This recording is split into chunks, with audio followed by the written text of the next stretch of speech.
Ao se pronunciar durante participação em programa do PL Jovem, o ex-presidente Jair Bolsonaro comentou a CPMI do 8 de janeiro, alfinetou o general G. Dias, conhecido como o general do Lula, questionou os beneficiados com tais atos e defendeu que parlamentares lutem pela restauração da liberdade de expressão no Brasil.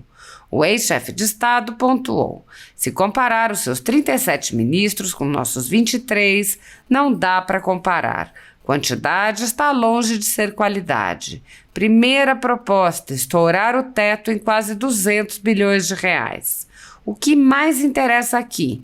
O 8 de janeiro estava fora do Brasil, aconteceu, lamentei o ocorrido. O nosso pessoal sempre, quando foi às ruas, nunca virou uma lata de lixo, nunca quebrou uma vidraça. Nesta atuada, Jair Bolsonaro prosseguiu abordando também o caso do fotógrafo Adriano Machado, recentemente inquirido pela CPMI do 8 de janeiro. O executivo liberou imagens daquele cara com a minha imagem na camisa, quebrando o relógio, para me atingir, obviamente.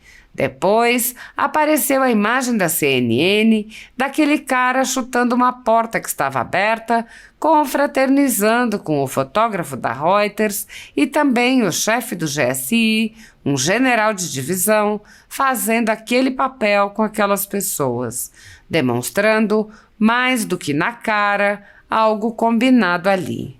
Ademais, o ex-presidente rememorou o questionamento jurídico cui prodest, também conhecido como cui bono, segundo o qual se deve questionar quem foi beneficiado por determinado crime. Sempre que ocorre alguma coisa, a gente se pergunta: quem ganha com isso?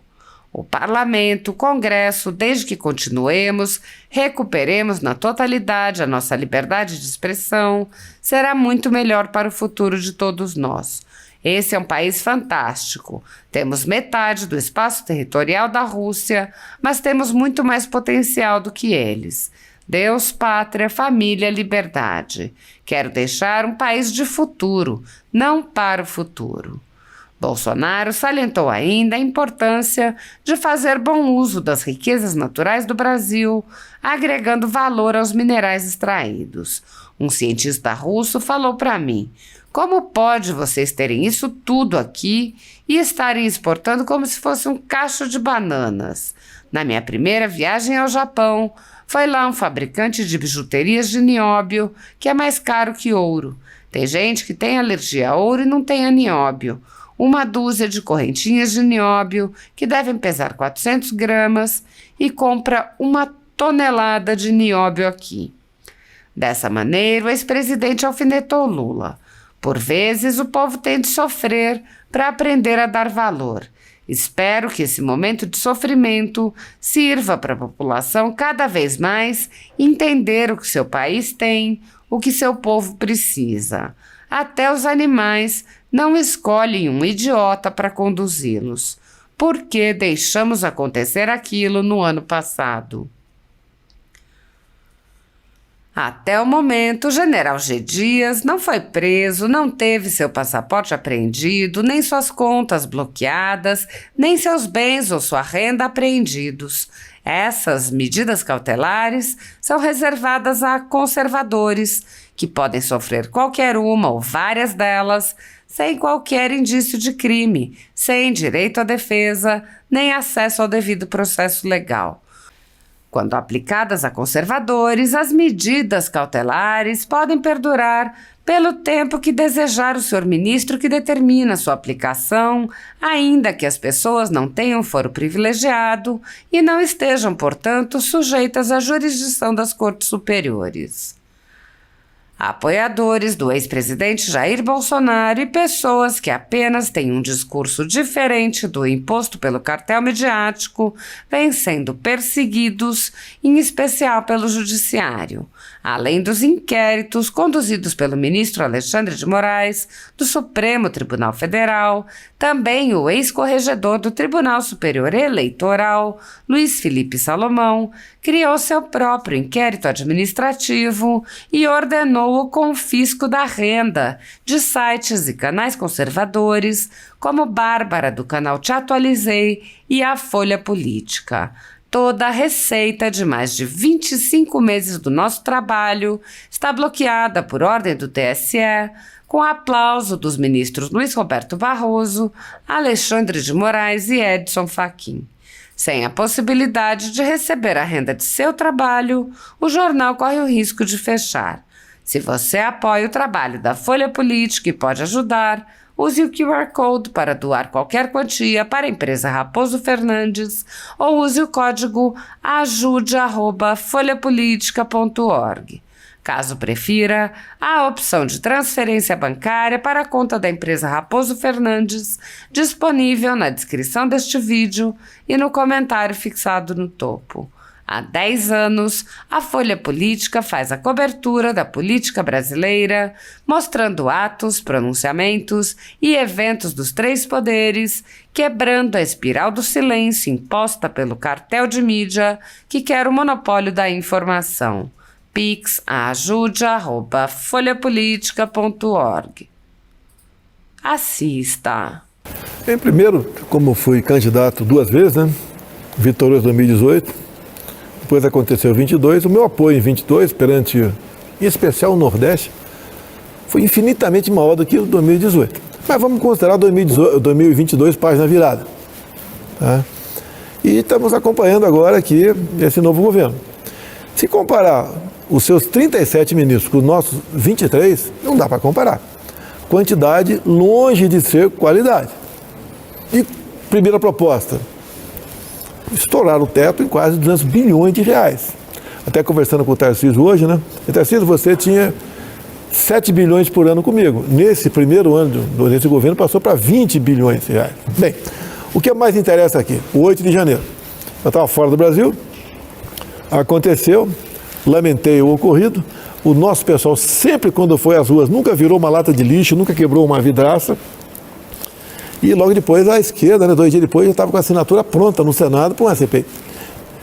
E depois viram que tinha coisa esquisita ali. O tempo foi passando, o executivo atual liberou uma imagem daquele cara com a minha camisa derrubando um relógio no chão, para me atingir, obviamente. E depois, graças a Deus, apareceu a imagem aqui da CNN, com aquele cara chutando uma porta que estava aberta, se confraternizando com o jornalista da Reuters, e também o chefe do GSI, um general de divisão, fazendo aquele papel com aquelas pessoas, demonstrando mais do que na cara que algo combinado ali. Sempre quando acontece uma coisa, te pergunta, quem ganha com isso?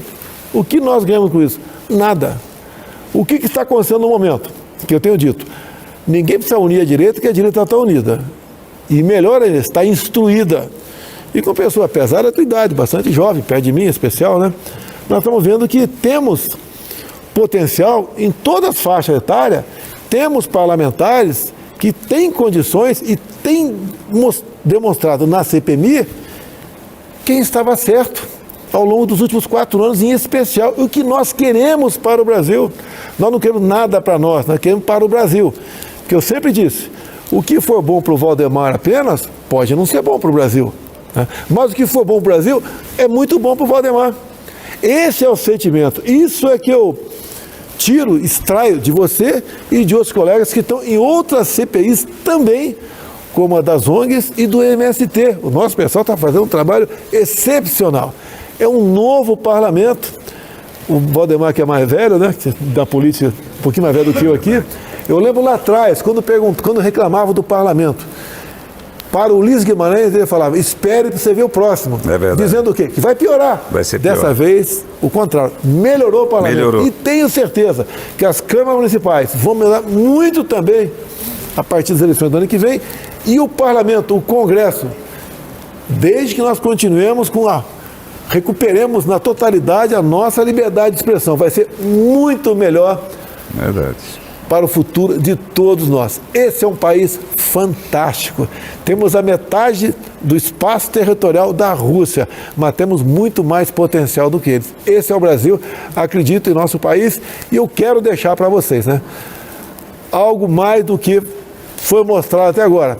Deus, pátria, família, liberdade, ver a sua bandeira tremular, cantar nacional com lágrimas nos olhos, falar das nossas tradições judaico-cristãs.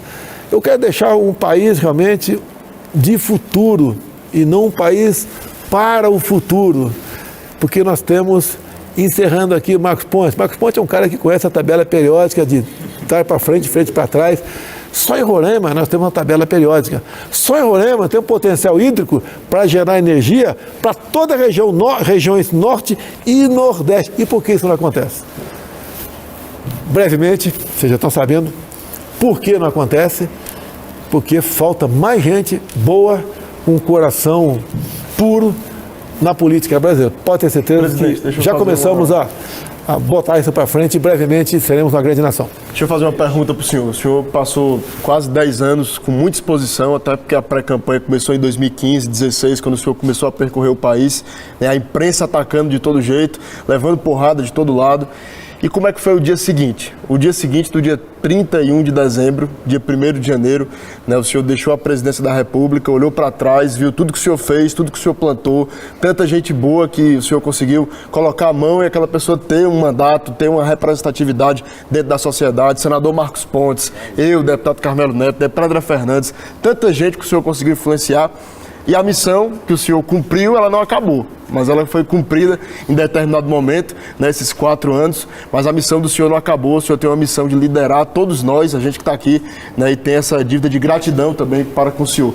Como é que foi o dia seguinte? Como é que foi olhar para trás? Se você pegar os números de 2018 na economia e do 22 e bota no meio, pandemia, crise hídrica, guerra lá fora, o país começou a decolar para valer. Se não tivesse esses infortúnios que a gente lamenta muito, o Brasil tinha realmente atingido um local nunca sonhado por todos nós. Chegamos até a taxa de juros Selic 2% ao ano. O que levou a aumentar? Incertezas, mercado, guerra, etc. Então os números é uma coisa que ninguém esperava. Mas por que foi mantido? Dado o nível dos ministros todos. Paulo Guedes, por exemplo, já teve de vez em quando uma dúzia de ministros querendo cortar a cabeça do Paulo Guedes, porque nós políticos, né, somos muito imediatistas, queremos negócio para hoje, para amanhã mesmo, amanhã, outro dia, e não pode ser assim.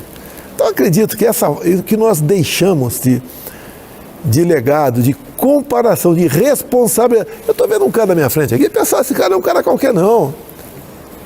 Esse cara não é apenas a Academia da Força Aérea, o ITA, a NASA, é um cara de coragem. Quem tem coragem de entrar numa cápsula a 400 quilômetros de altura, que é a distância de Rio-São Paulo, a experiência que ele trouxe para cá, eu conheci ele bem mais leve, né? Porque está aí no momento, veio com o macacão de fora, andamos com ele em Brasília, ele se orgulhando, falando do seu feito, é o primeiro astronauta do hemisfério sul, né?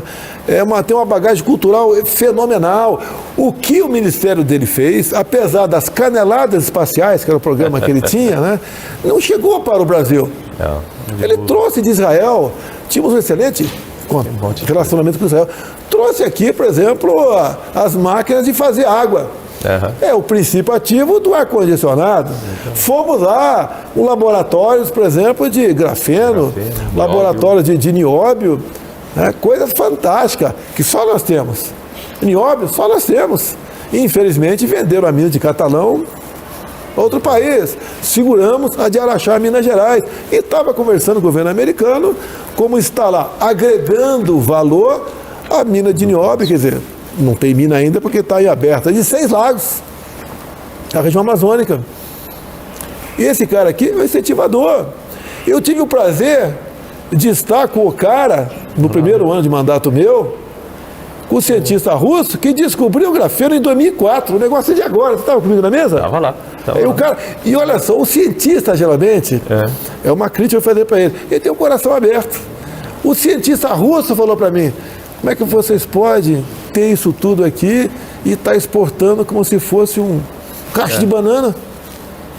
E tanto é verdade que a primeira viagem minha ao Japão, eu pedi, foi lá, um fabricante de bijuteria de nióbio, que é mais caro do que ouro. Não sei se vocês sabiam, tem gente que tem alergia a ouro, não tem alergia ao nióbio. E de acordo com a têmpera, é uma coisa bonita, fantástico. E você pega uma dúzia de correntinhas de nióbio, que deve pesar aí talvez 400 gramas, e compra 1 quilo, 1 quilo não, 1 tonelada de nióbio aqui. Agora, teria muito a falar sobre isso. Então esse cara aqui é um exemplo para nós. Ele é puro. E quando eu escolhi para ser candidato, o Valdemar mesmo ficou meio apavorado. Tinham 4 nomes. Eu falei, né? E eu falei, é o Marcão, pô. É o Marcão, é o Marcão. E foi eleito senador em São Paulo, com nomes importantes concorrendo com ele. Com a maior votação do país. Ninguém tem, pouquíssimo país, tem o que esse cara tem. Quando eu estive em Araxá, em 2017, Verdade. comecei a andar pelo mundo, né? Comecei a fazer campanha no final de 2014. Campanha não, comecei o mundo. Eu vi lá que tinha umas 50 bandeiras. Eu perguntei para o cara, por que tem 50 bandeiras e não tem as 200? Não, o pessoal compra nióbio da gente. Mas peraí, esse país não tem tecnologia para falar sobre nióbio. Fazem reserva estratégica. E eu te pergunto, nós temos 1 quilo de nióbio aqui no Brasil? Não tem. Para que serve esse trem? Gasodutos, que não tem trinca. Liga para prédio, já faz lá no Japão, porque ele é mais resistente, tem flexibilidade, então mais difícil o prédio cair no chão. Chassi de automóveis na Alemanha, que é mais leve e é mais resistente, e tem uma certa flexibilidade no caso de impacto, serve como primeiro, não deixa de ser um airbag, mas um pequeno amortecimento. Supercondutor. Para encerrar aqui, já tem no Cicloton em Campinas, né, a super bateria de nióbio, que o pessoal está casando com grafeno. O que é a super bateria? Em 10 minutos você recarrega a bateria do teu carro, e quando você vai para no restaurante, vai tomar um caldo de cana e comer um pastel, a tua bateria está recarregada, você tem 400 km de autonomia. Então recarrega em 10 minutos, não tem superaquecimento. Nós temos como substituir o PEP. Olha só, isso é um absurdo? É quase um absurdo, mas é uma realidade. Só nós temos e não dão valor a isso. O pessoal vende a mina para outro país, a de Catalão. Queriam vender a de Araxá, não tem que vender. Dá para mudar? Dá para fazer, dá para agregar valor em tudo. Biodiversidade, eu vi um cara falando agora aí, né? A biodiversidade da Amazônia pertence ao mundo. Tá de brincadeira. Senhor presidente, qual é o sentimento do dia 31 que ele fez? Não, o sentimento é que o Brasil perdeu uma guerra. É um saco ser presidente. É domingo a domingo. No jogo do meu time, eu tenho 2 times, né? Palmeiras e Botafogo, né? No jogo do meu time eu só atendo a primeira dama, mas ninguém. E nem às vezes tinha um cara para me perturbar na hora do jogo. É o tempo todo, tá? Mas a gente atendia todo mundo, um carinho. De vez em quando recebia a notícia de madrugada que um colega tinha falecido, a gente lamenta a morte. O que a gente pode fazer? Tá? Para ajudar a acalmar o sofrimento dessa família, etc. Agora, um sentimento que, meu Deus do céu, o que fizeram com o Brasil? Tá? E ela disse para mim outro dia, olha, por vezes o povo tem que sofrer para aprender a dar valor. Eu espero e peço a Deus que esse momento de sofridão para todo mundo seja um momento de, cada vez mais, a população entender o que o seu país tem, o que o seu povo precisa, e até os animais não escolhem um idiota para conduzi-lo. Né? Porque nós aqui deixamos acontecer aquilo no ano passado.